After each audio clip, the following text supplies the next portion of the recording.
दोस्तों आदाब सलाम नमस्कार।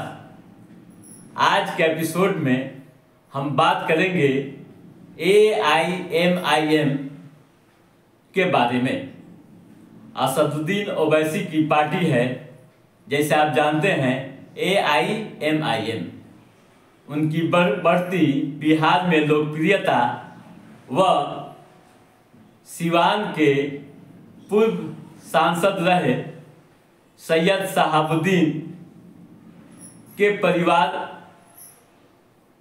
की राजद से बन रही दूरी पर हम चर्चा करेंगे और जानने की कोशिश करेंगे कि बिहार के राजनीति में क्या होने वाला है। लोकसभा चुनाव काफ़ी करीब हैं और इस दौरान जिस तरह से राजद पर असदुद्दीन ओवैसी आक्रामक हो गए हैं, उससे कई तरह की चर्चाएं हो रही है। राजनीतिक गलियारों में जो बातें हो रही है और उसमें से जो छन कर आ रही है, उस पर अगर माने तो इस बार के चुनाव में राजद का समीकरण ध्वस्त हो सकता है। आप जानते हैं कि राजद MY समीकरण से चलती है और अगर M हट जाए तो क्या होगा आप समझ सकते हैं। वैसे गोपालगंज उपचुनाव में आए परिणाम को आप देख सकते हैं। बीते साल गोपालगंज उपचुनाव हुए थे, जिसमें असदुद्दीन ओवैसी की पार्टी जीत तो नहीं पाई थी, लेकिन अपनी ताकत का एहसास दिला दिया था। उनकी पार्टी को 12,214 वोट मिले थे, जबकि RJD को 68,259 वोट और जीते प्रत्याशी BJP को 70,053 वोट मिले थे। तो कैसे उस चुनाव में यानी उपचुनाव में अपनी शक्ति का एहसास असदुद्दीन ओवैसी की पार्टी दिलाई थी, आपको याद होगा। दोस्तों, हाल में तेजस्वी यादव जन विश्वास यात्रा के तहत सिवान पहुंचे थे।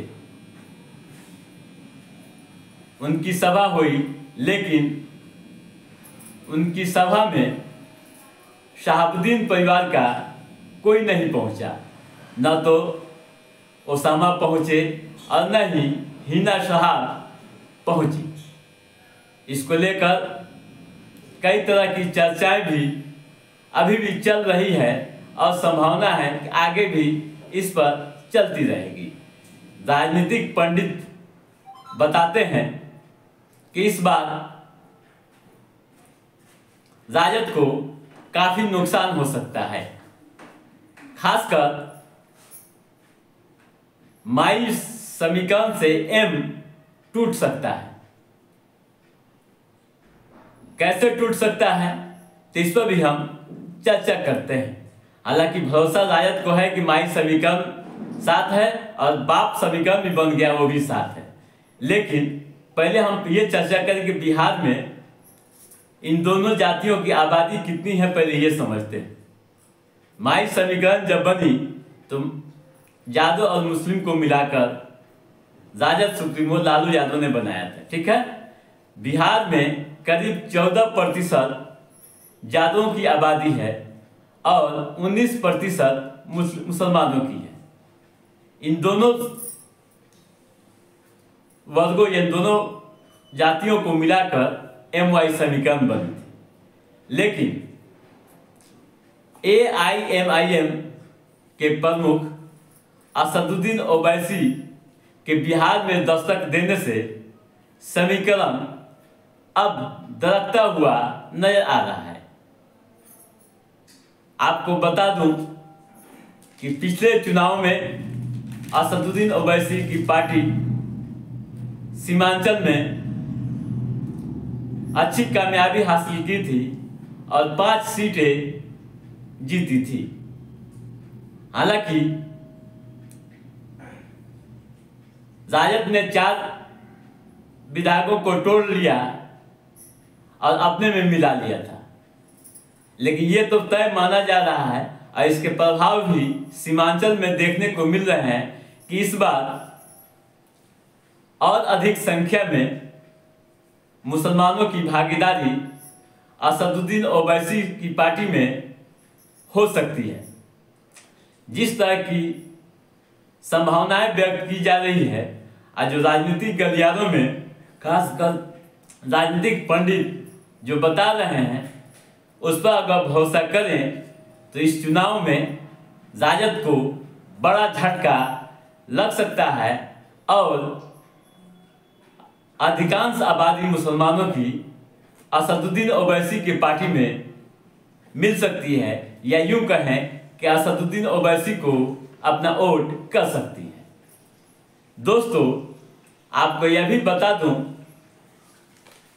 कि जब जब चुनाव हुए हैं उसमें राजद मुसलमानों की सबसे अधिक वोट हासिल करने में कामयाब रही है, लेकिन इस समीकरण में सेंधमारी करने के लिए जदयू भी कोशिश की थी, लेकिन जदयू का संबंध भाजपा से होने के कारण सेंधमारी माई समीकरण में सेंधमारी नहीं हो पाई।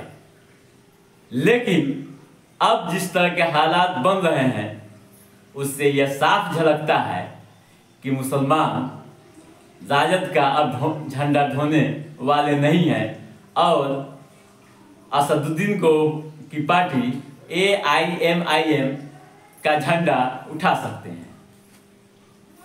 तो साथियों, आगे क्या होगा यह तो समय तय करेगा, लेकिन जिस तरह से हालात बन रहे हैं और जो सूचनाएं आ रही है उस पर भरोसा करें तो आने वाला चुनाव राजद के लिए नुकसानदेह हो सकता है। और इस कारण भी हो सकता है कि शहाबुद्दीन परिवार का दूर होना। और यह भी चर्चा है राजनीतिक गलियारों में कि इन दिनों असदुद्दीन ओवैसी की पार्टी से शहाबुद्दीन परिवार की नज़दीकियां काफ़ी बढ़ गई है और संभावना है कि ओसामा चुनाव लड़ सकते हैं। तो दोस्तों, आज के इस एपिसोड में बस इतना ही। हमारा ये एपिसोड कैसा लगा आप लाइक और कमेंट करके हमें ज़रूर बताइएगा। यदि आपने हमारे चैनल को सब्सक्राइब नहीं किया है तो सब्सक्राइब भी कीजिएगा, ताकि पॉलिटिकल गतिविधियों से संबंधित जो भी अप टू डेट है उसे हम समय समय पर आपके बीच पहुंचाते रहेंगे। तब तक आप अपने दोस्त को दीजिए इजाज़त।